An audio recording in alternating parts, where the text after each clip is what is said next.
Albert Einstein didn't speak until he was 4. Not a word. Not a sound. Just silence. 4 years of it. His mother, Pauline, watched him every day with a smile that cracked a little more each week. He's just thoughtful, she told herself. Then she told doctors, then friends, then strangers. But eventually she stopped believing it. His father, Herman, didn't say much either, but you could see it on his face. The shame, the disappointment, the way he looked at other boys Albert's age, running around, yelling, building things, fighting, doing something. Albert did nothing. He just sat. He stared at shadows on the wall. He followed dust in the air like it had secrets. He'd press his ear to furniture and listen. For what? Nobody knew. He didn't scream, didn't laugh, didn't even cry. The house was full of whispers. His uncle asked over dinner, "Are you sure he's not slow?" His grandfather, harsher, "You're raising a mute." A neighbor's kid shouted across the courtyard, "Freak!" At school, it got worse. Albert wouldn't answer when called, wouldn't look anyone in the eye, wouldn't follow instructions. One day, the teacher made him stand and repeat a poem. He froze. The class laughed. The teacher shouted. Albert just looked through the wall like he was trying to see something beyond it. The word that followed him was zurückgeblieben. Left behind. They labeled him, dismissed him. He didn't care, but he felt it. He just couldn't say it. Until one day, everything shifted. He was 5, maybe 6. The story blurs in the timeline, but sharpens in memory. It was raining. His father walked in, pulled something from his coat pocket, and handed it to him. A small brass compass, the kind that sits neatly in your palm, quiet and ancient-looking. The glass scratched, the needle twitching like it knew something you didn't. Albert took it. He turned it. The needle trembled, then corrected itself. North. He tilted it upside down. North. He held it to his chest. Still north. He placed it under a wooden chair. North again. His hand began to shake. It wasn't fear. It wasn't excitement. It was recognition. Because for the first time in his life, something in the world made less sense the longer you looked at it. And for him, that was the most important feeling in the world. The compass didn't lie, but nothing visible was making it move. That meant there was something else, something silent, something pulling, something real that you couldn't touch. His mother watched him stare at it for hours, not play, not ask questions, just hold it like it was a holy object. She finally asked, "What are you thinking, Albert?" He didn't answer. But later that night, when the house had gone quiet, she heard it. A whisper, fragile but clear. Warum bewegt es sich?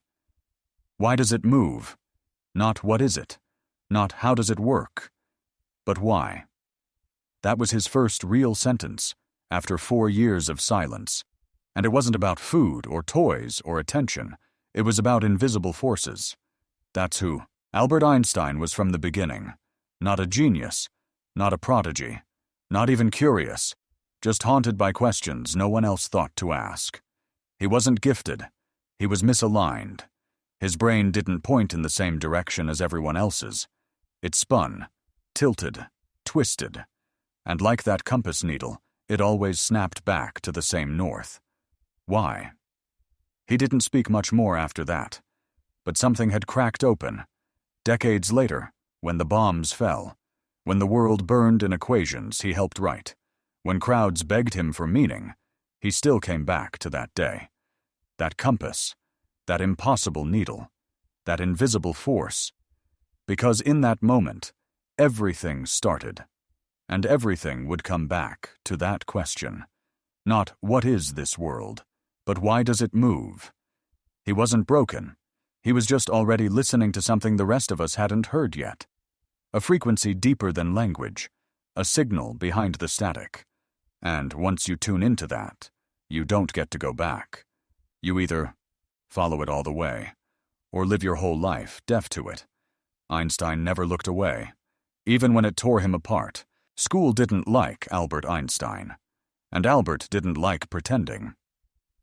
He was the kind of student who didn't raise his hand, not out of shyness, but because the question forming in his head was already 5 floors above where the lesson was stuck.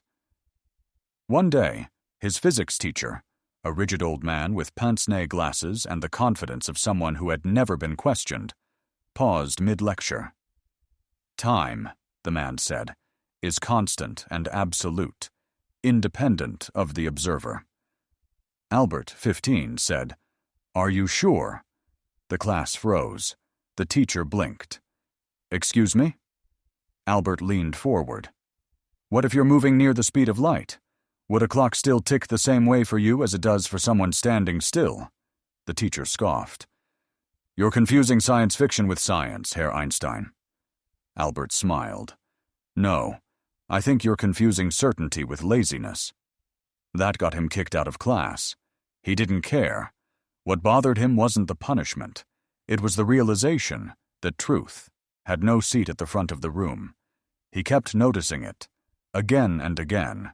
In history class, the glorification of empire. In philosophy, circular answers to circular questions. In science, the worship of Newton like he was a prophet, not a man. The deeper Albert looked, the more hollow it all felt. And that hollowness didn't disappear in university. It got worse. At the Zurich Polytechnic, professors rolled their eyes when he walked in. He had the wrong posture, the wrong clothes, the wrong attitude. One of them, Professor Weber, made no effort to hide his contempt. "You lack decorum," he told him once, "and humility." Albert replied, "You mistake decorum for submission, and humility for silence." After that, Weber made sure he'd never get an assistantship. He applied to lab after lab. Rejected. Ignored. He was too much, too intense, too resistant to bending. He had no mentors, no allies, just a growing suspicion that the world of science was less about discovery, and more about obedience. And somewhere in that flood of rejection, Albert cracked. Not loudly, quietly, inwardly. He started to realize that being right wasn't enough, that knowing more didn't make you welcome, that sometimes the smarter you are, the lonelier it gets. Maybe it'll always be like this, he thought. Maybe I don't belong anywhere. And that thought, that sliver of doubt, stuck. He carried it with him like a hidden bruise. Eventually, a friend pulled a string and got him a job at the Swiss patent office.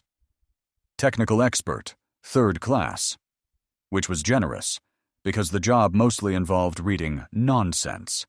Patent applications for meat slicers, folding chairs, self-cleaning chamber pots, mechanical bed warmers, pocket cigarette lighters shaped like pigs. Albert sat in a small gray room with a creaking fan overhead, surrounded by stacks of paper describing humanity's dumbest ideas. But there, he found peace. No professors, no rules, just silence. And margins he could scribble in. He used his desk drawer to hide notebooks, drew diagrams under the table. He timed how fast a train would have to move to make lightning appear simultaneously at both ends. He imagined riding a photon like a surfer. He tried to bend space inside his mind until time cracked like a sheet of glass. His co-workers talked about weather. He talked to light. He didn't care that no one respected him, because in that room full of umbrellas and sausage machines, he was sharpening a blade sharp enough to cut through the very fabric of reality. He wrote formulas on napkins, on envelopes, on the backs of patent applications. No one paid attention. He liked it that way. He wasn't building a career.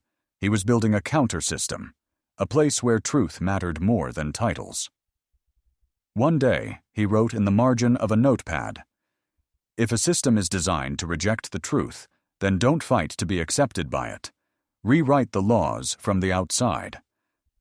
That was his quiet revolution, and it started in the basement of modern science, Not with applause, not with prestige, but with a desk, a compass in memory, a whisper in the dark, and one man who'd already decided that being alone was better than being obedient.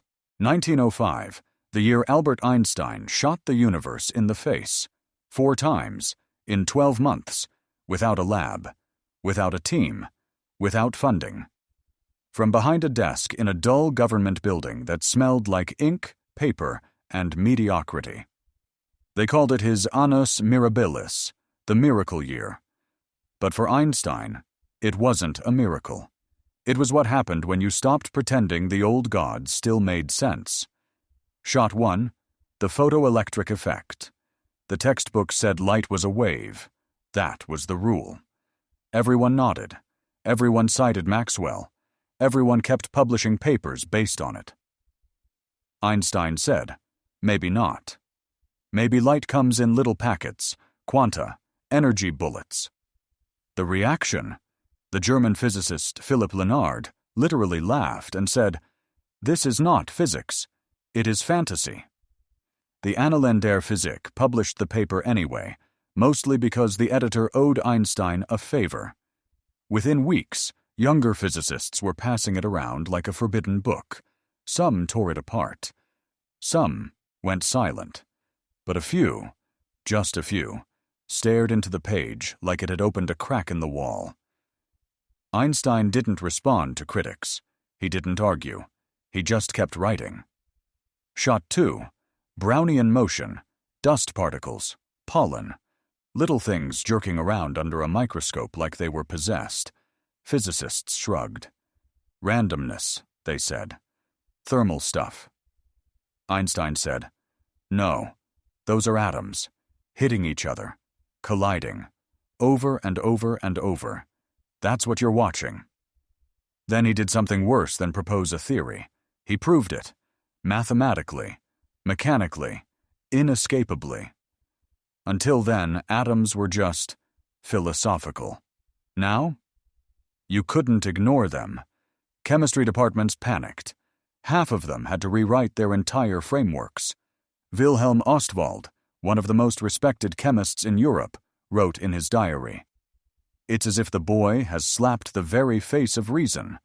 And yet, I cannot disprove him." Pause. 2 shots, 2 direct hits, and still no lab. Just a desk, a pen, and a man running laps around the foundations of modern science. Shot 3.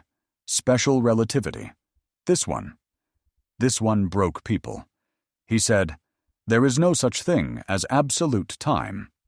Space and time are linked. The faster you move, the more reality bends around you." To most physicists, this was heresy.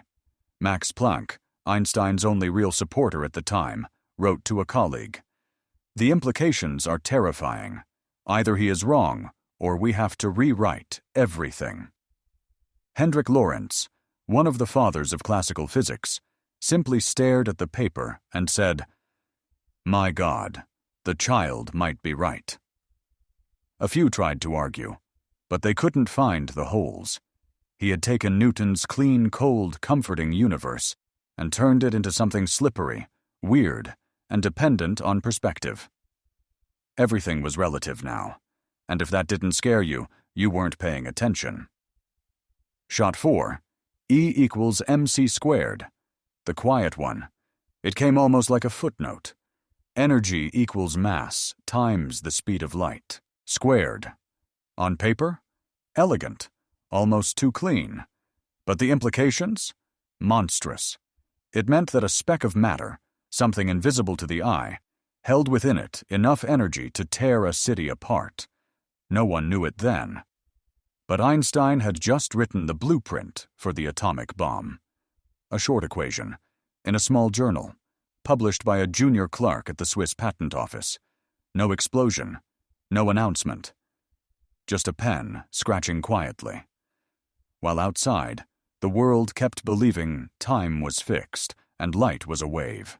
4 papers, 1 year, 0 assistants, 0 institutions backing him, 0 interest from the academic elites. The response? The Journal of Physics called it irrelevant. A Berlin professor referred to him as the coffee table theorist. Another wrote, "Einstein may be clever, but he is not serious." Albert didn't answer. He didn't need to, because behind the insults, they were terrified. Terrified that this unwashed kid, working alone in a room full of meat slicer patents, had just detonated the last 300 years of physics. And they hadn't seen it coming. He didn't wait for validation, didn't knock on doors begging for respect.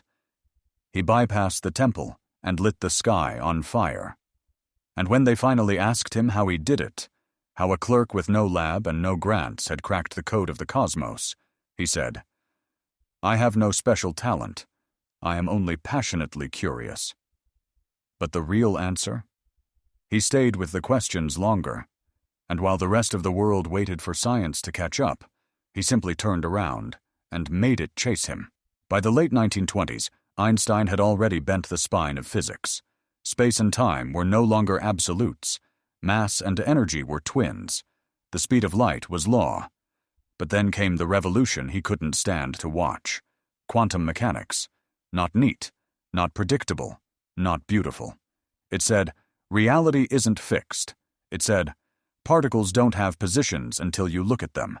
It said, observation changes the outcome. It said, sometimes shit just happens. To the new kids on the block, Bohr, Heisenberg, Schrödinger, it was thrilling. Chaotic elegance. Probabilities wrapped in math. Equations that danced instead of marching. To Einstein, it was a cosmic insult. He didn't just disagree. He took it personally. For Einstein, the universe was a cathedral, a precise machine. Elegant, consistent, true.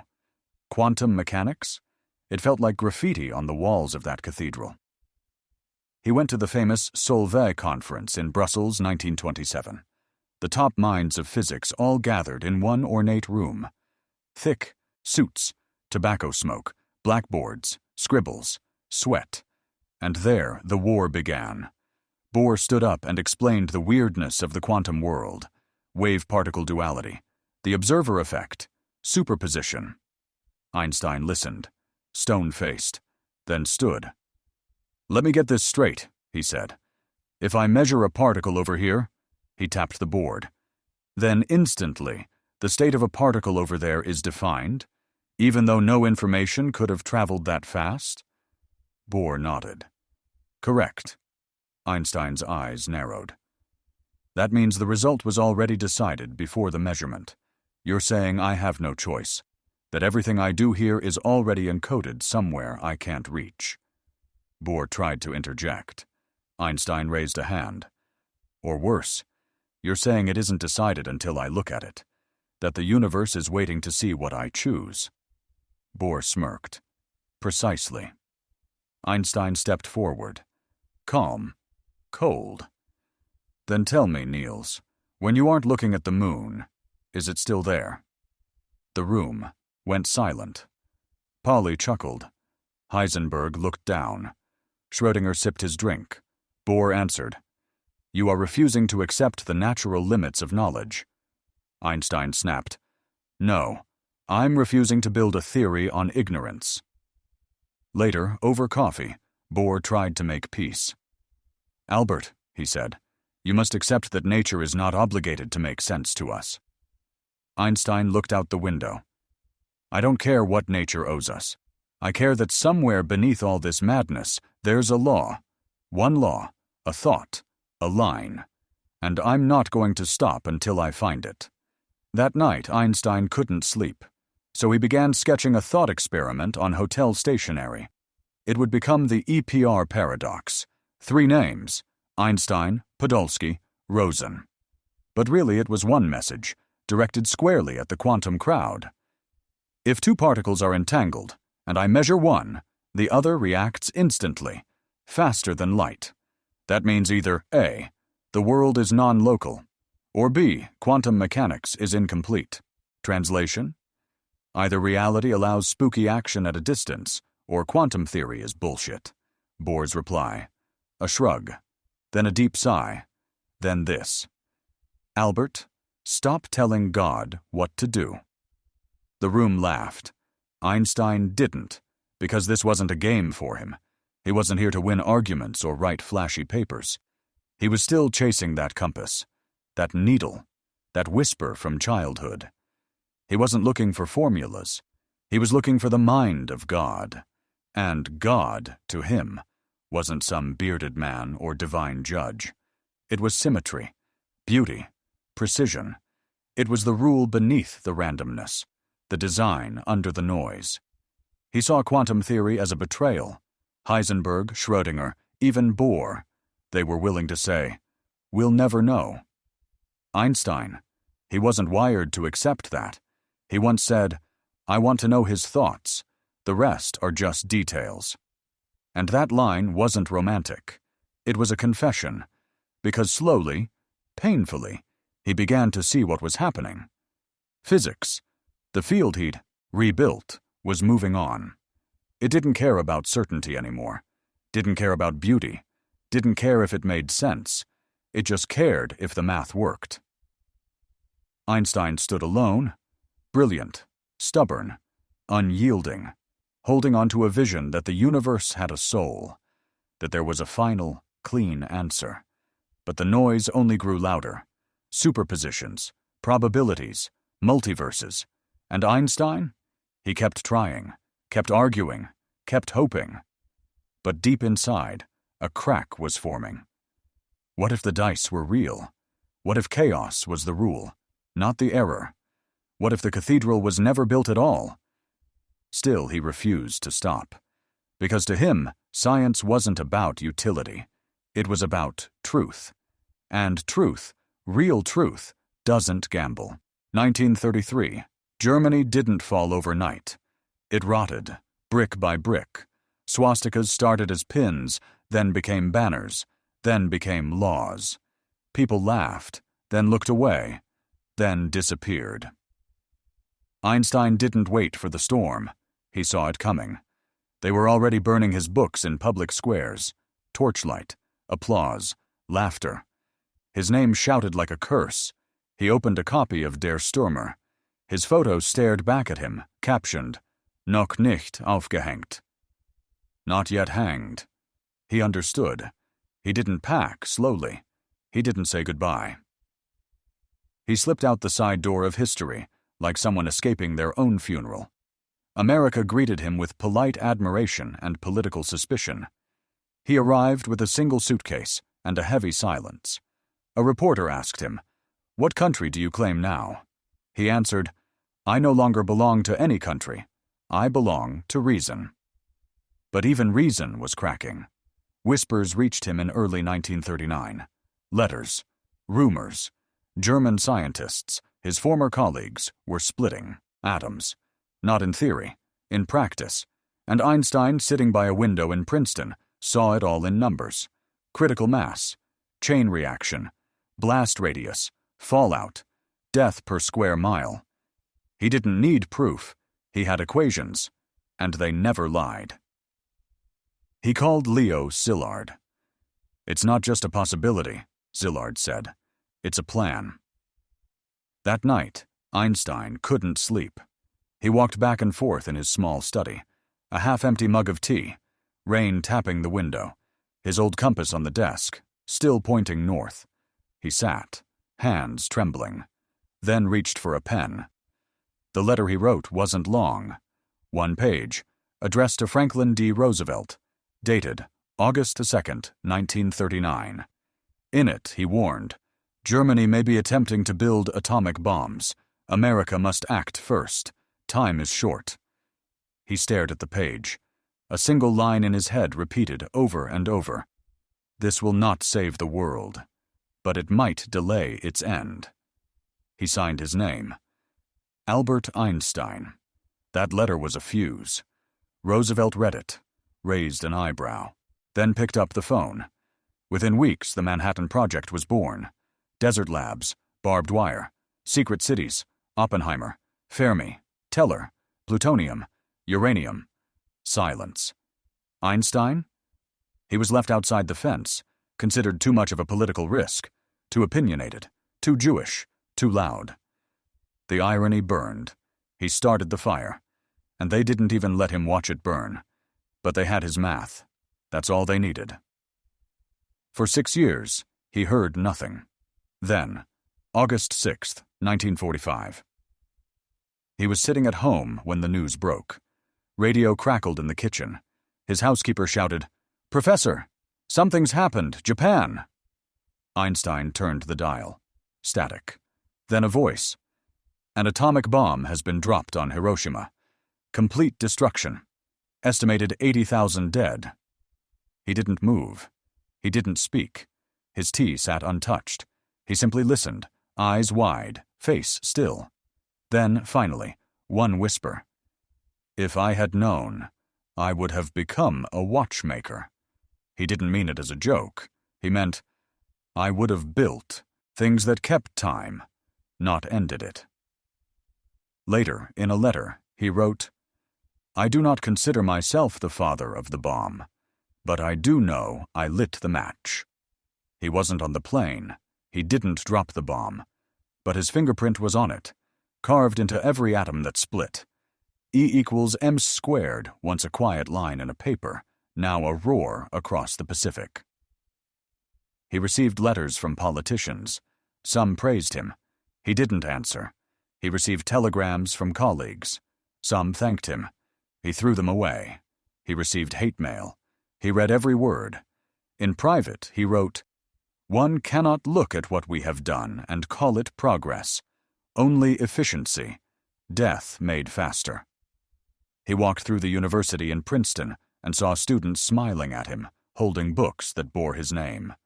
He nodded politely, then went home and stared out the window for hours. He had once believed knowledge would save the world. Now he saw the truth. Knowledge only sharpens the blade. Only conscience decides where it falls. And, somewhere in his mind, the compass needle kept spinning, as if north had disappeared. Because in that moment, Albert Einstein wasn't a genius. He was a man who gave humanity the map and watched them march off the cliff. Albert Einstein was winning the world, but losing everyone in it. By the time his name was in textbooks and on the tongues of world leaders, at home, his name was a wound. Mileva Maric knew the other version of Albert, the version who forgot birthdays, the version who tracked ideas like pray, but couldn't remember the last time he kissed her hand. They met as students. She was brilliant, the only woman in his physics classes. They studied together, debated, argued, fought like two minds, too sharp for comfort, and fell in love, maybe because they were both outsiders, maybe because she was the only one who could keep up. But that didn't last, because love couldn't compete with obsession. Once the ideas started flooding in, relativity, atoms, light, she became background noise. He stopped laughing at her jokes, stopped looking up when she walked in, stopped asking how she was. Then he wrote the contract, typed, formal, cold as steel. "You will ensure that my clothes and laundry are kept in good order. You will serve me 3 meals regularly in my room. You will not expect affection. You will not speak to me unless I ask. You will leave my room immediately without protest." This was the mother of his children, his partner, his equal, and he treated her like a maid with an NDA. She left, took the children, moved away. But he didn't fight. He didn't cry. He didn't beg. He sent money, sometimes late. He wrote short letters, clinical, distant, like memos. One of those children, Edward, was fragile from the beginning, sensitive, brilliant, too much like his father, maybe. But something cracked. Diagnosis, schizophrenia, hospitalization, isolation, collapse. Einstein found out in a letter. He read it in silence, folded it, put it away. He never visited, not once. Friends urged him, begged him. He said, "I cannot bear it." Years later, in a letter, he wrote, "To see him would break me. It is better I remember him as he was." But it wasn't for Edward. It was for himself.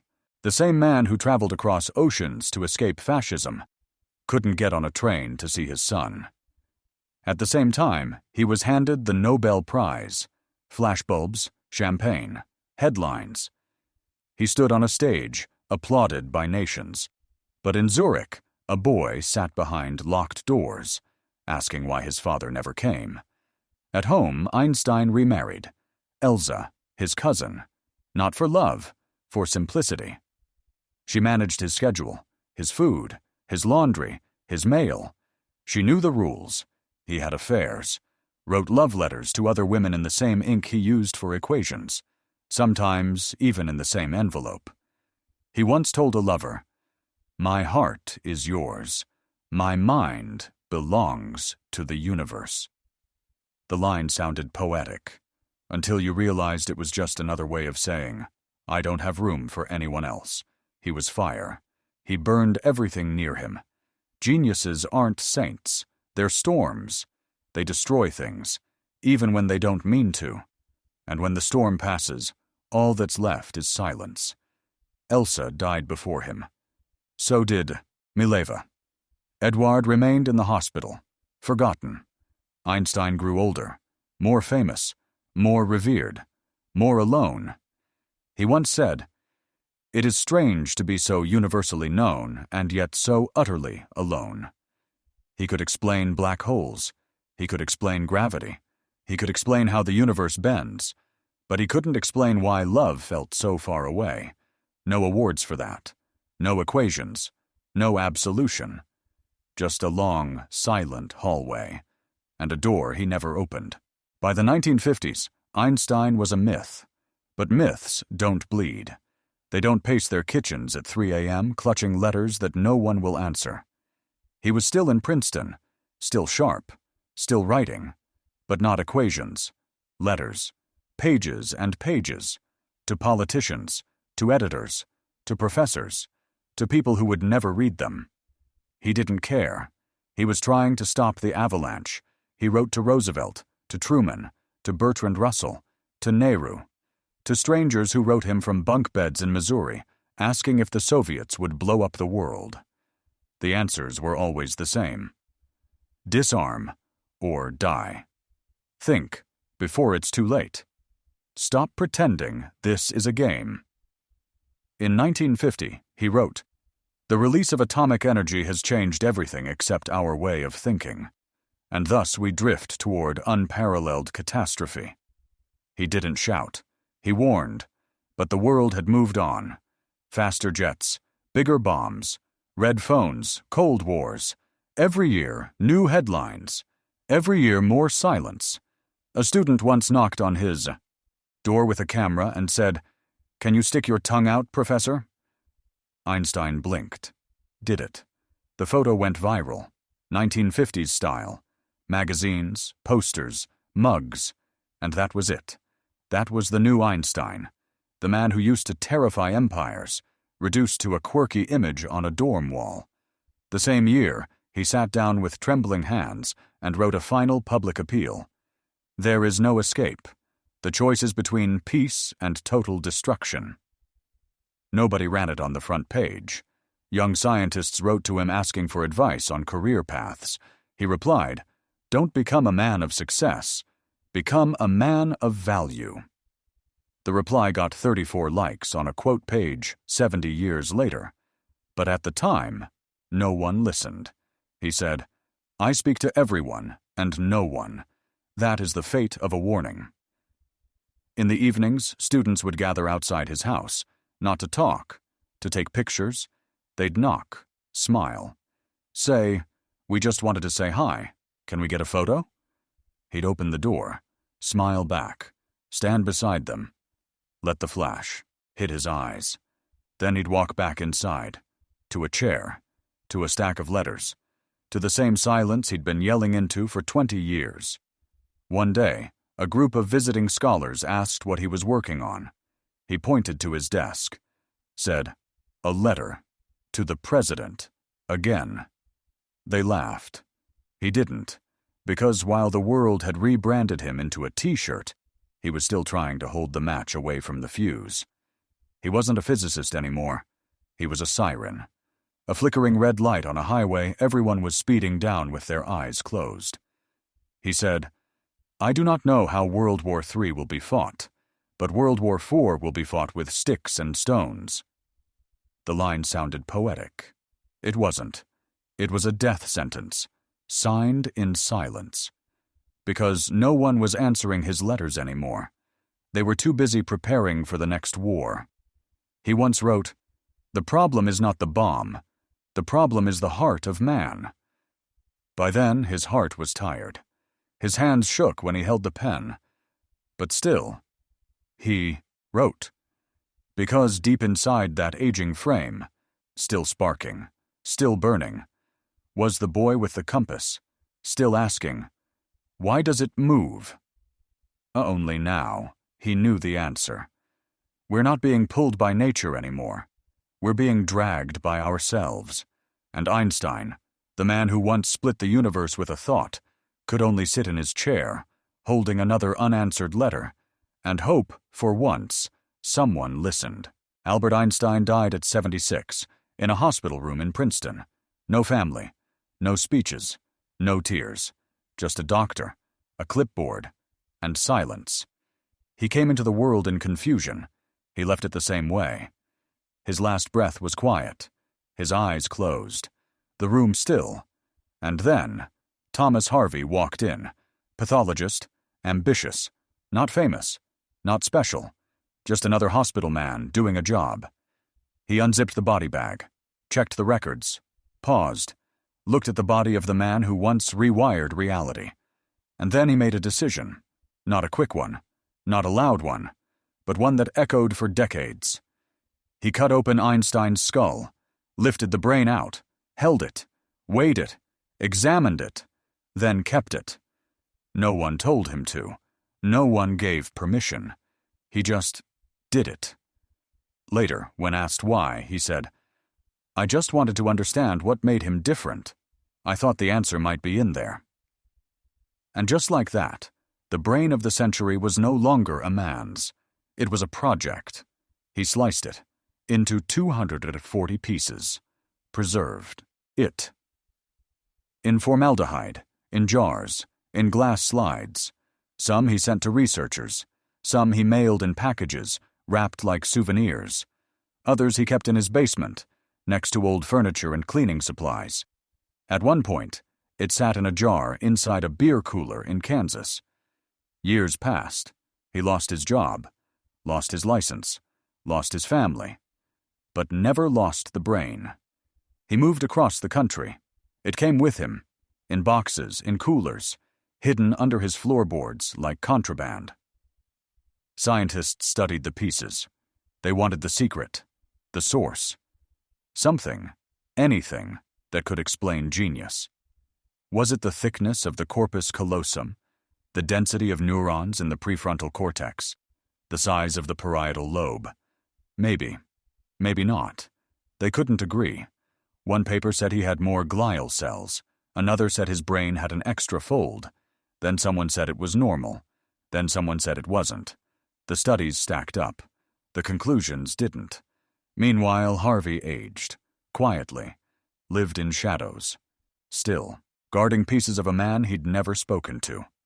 In an interview late in life, he said, "I thought I was doing something good. I thought we might find the source of genius. But now, I'm not so sure." Because there was nothing in those folds. No glowing light. No divine spark. Just tissue. Cold, gray, human tissue. Because genius doesn't live in the matter. It lives in the momentum, in the pressure, the questions, the loneliness. It's not what a brain looks like. It's what it endures. But the world didn't want that story. Too complicated, too sad. They wanted the tongue, the hair, the smile, the comfortable Einstein. So that's what they made. His face went on mugs, shirts, calendars, mouse pads, iPhone cases. His name was licensed. His quotes shortened, sweetened, stripped of meaning. His warnings ignored. His pain erased. And just like that, Einstein wasn't a man anymore. He was a brand. They took his brain. Then they took his image. Then they took his meaning. He had once said, "The value of a man resides in what he gives, not in what he is capable of receiving." But what they took, they never gave back. They turned his death into a scavenger hunt, his mind into a souvenir, his warnings into footnotes, and all the while, what he truly feared most kept growing: nukes, war, stupidity. The same fire he tried to smother burned hotter every year, but no one listened. They were too busy selling his face on T-shirts. The brain never told them anything, because it wasn't supposed to. The truth wasn't in the tissue, it was in the tragedy, that the man who gave us the tools to see the universe more clearly died, knowing we'd use them to blind ourselves. They got his brain, but they missed his mind. They held his neurons, but never understood his nerve. Because what made Einstein Einstein wasn't biology. It was the unbearable weight of caring too much, of understanding too much, and knowing. You can't save people who'd rather buy your face than hear your voice. Now it's not about him anymore. It's about you. Yeah, you. Sitting here. Maybe on your couch. Maybe in bed.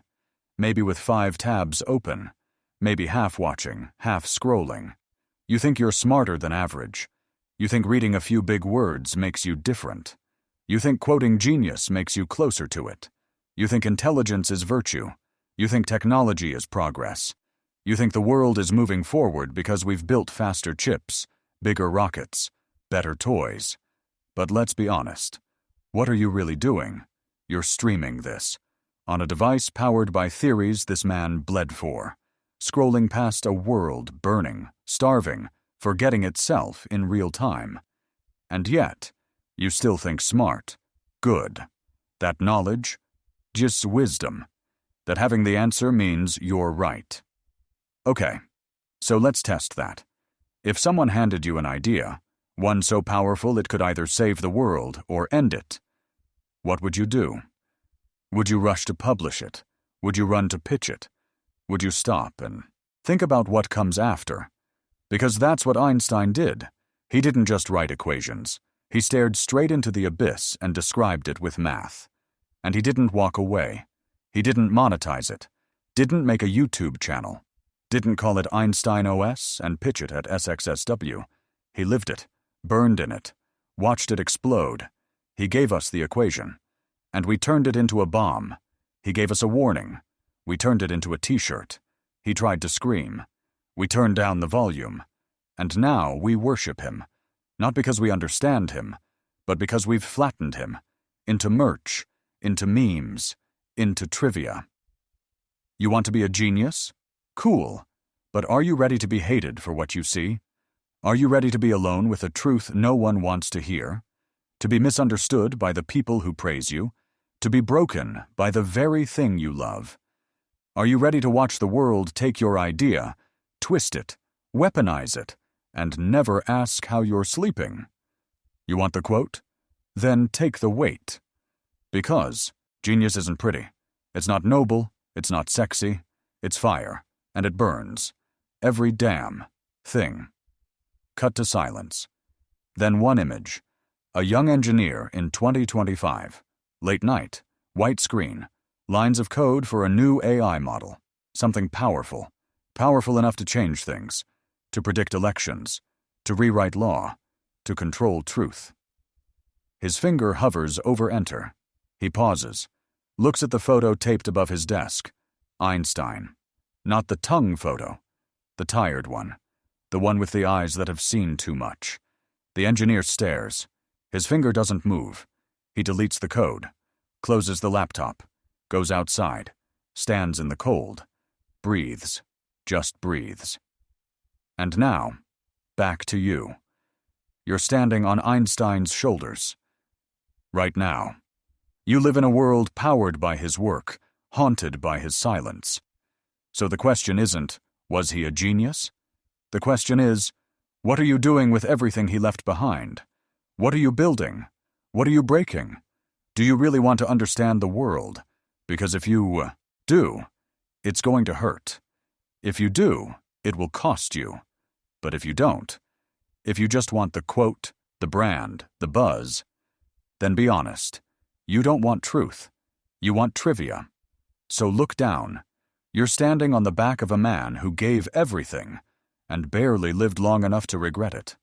Now look forward. Where the fuck are you going?